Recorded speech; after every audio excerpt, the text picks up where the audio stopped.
Uma aliança pela mudança. O Brasil que ousou sonhar em 1930. Mais do que nomes, a aliança trazia ideias ousadas para a época: voto secreto, anistia política e o fim do domínio dos coronéis. Essas propostas ecoaram entre trabalhadores, estudantes, militares e intelectuais, gerando uma onda de mobilização popular. A campanha começou em São Paulo e ganhou força com um comício histórico na esplanada do Castelo, no Rio de Janeiro. Dali, uma caravana seguiu rumo ao norte e ao nordeste, sendo recebida com entusiasmo e manifestações vibrantes. Nos bastidores, os jovens tenentes, protagonistas dos levantes da década de 1920 e dissidentes das oligarquias, articulavam algo maior, uma revolução. Mas com a aproximação das eleições de 1º de março de 1930, optou-se por enfrentar o sistema nas urnas, mesmo sabendo que o jogo era desigual. E foi! No dia da eleição, o país assistiu a uma demonstração brutal da velha política. Coronéis regionais controlando votos, mulheres excluídas do processo e uma estrutura que sufocava qualquer sopro de mudança. O resultado foi um golpe duro nos ideais da Aliança Liberal, um massacre contra a esperança de um Brasil mais justo e democrático. O que começou como um sonho de renovação democrática, logo se transformou em um pesadelo para os reformistas. A esperança de mudança foi sufocada por um sistema eleitoral viciado, dominado por chefes políticos e coronéis que, nos rincões do Brasil, impuseram sua vontade com mão de ferro. A derrota, para muitos, sequer pôde ser reconhecida, não por orgulho, mas pela evidente ausência de legitimidade no processo. A eleição foi marcada por práticas escandalosas. Eleitores recebiam cédulas já preenchidas e dobradas, prontas para serem depositadas nas urnas, sem sequer saberem quem estavam votando. Era o retrato cruel de um voto sequestrado, não secreto, não livre, mas impresso à mão pelos próprios donos do poder local. Uma farsa institucionalizada que transformou o ato de votar em mera formalidade, esvaziando o sentido da cidadania. Esse cenário não apenas frustrou os ideais da Aliança Liberal, mas também acendeu a chama de uma revolução que viria a reescrever os rumos da política brasileira. Reunião em Rio Verde, entre a frustração e a esperança. O cenário político em Goiás, após as eleições de 1930, era de profunda decepção. Em Rio Verde, o médico Pedro Ludovico Teixeira, coordenador da campanha de Getúlio Vargas no estado, sentia o peso da frustração. O que deveria ser uma celebração democrática, transformou-se em um espetáculo de intimidação.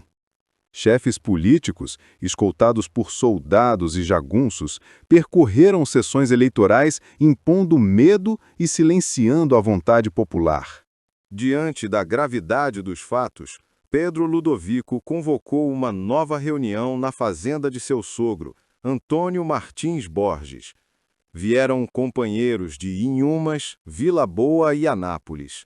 Homens e mulheres que haviam acreditado na força da Aliança Liberal e na possibilidade de um Brasil mais justo. O ambiente era silencioso, quase solene. Os olhares trocados diziam mais que palavras. Ainda assim, alguns diálogos romperam o silêncio, revelando indignação, mas também resiliência. Pedro Ludovico, em pé, olhando para o horizonte. O que vimos nas urnas não foi uma eleição, foi uma encenação grotesca, votos dobrados, entregues prontos aos eleitores, soldados nas portas, jagunços nos corredores. Isso não é democracia. Eu vivi muitas eleições, Pedro, mas nunca vi tamanha ultraça à liberdade. O povo foi tratado como massa de manobra e ainda querem que aceitemos isso calados. Lá em Inhumas, os coronéis chegaram antes do sol nascer. Ficaram nas portas das escolas com armas à mostra. Quem ousaria votar diferente? Os meus alunos perguntaram se aquilo era mesmo uma eleição. Como explicar que o papel que colocaram na urna já estava escrito por outros? Confesso a vocês que não consegui votar.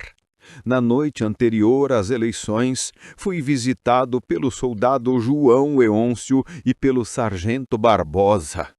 Por ordem do tenente César Lustosa, fui advertido de que não deveria comparecer às urnas.